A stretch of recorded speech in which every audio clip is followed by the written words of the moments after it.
Sir, आपका नाम क्या है? मैं अशोक धवन हूँ।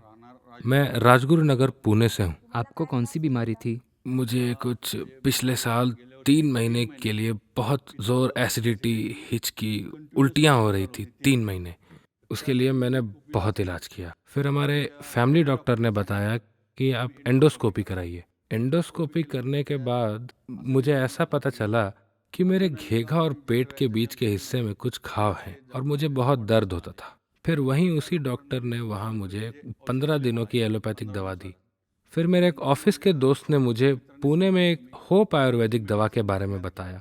इधर आने के बाद मेरी काटकर सर से बात हुई और उनको अपने बीमारी के बारे में बताया और उन्होंने मुझे 1 महीने की दवा दी और वो दवा लेने के 1 हफ्ते बाद मेरी हिचकी ठीक हो गई और मेरी सारी कमजोरी दूर हो गई। मुझे फिर से तरोताज़ा लगने लगा और तब से मेरी हिचकियां भी बंद हो गई और अब मुझे अच्छा लगता है। जिन लोगों को एसिडिटी और हिचकियों से परेशानी है, उन्हें आप क्या बताना चाहेंगे? ऐसे लोग जिन्हें एसिडिटी, नींद ना आना, पेट खराब या अनपच जैसी कोई बीमारी हो, उन लोगों के लिए एक ही सलाह है, होप आयुर्वेदिक दवा। आप 100% बेहतर परिणाम देखेंगे।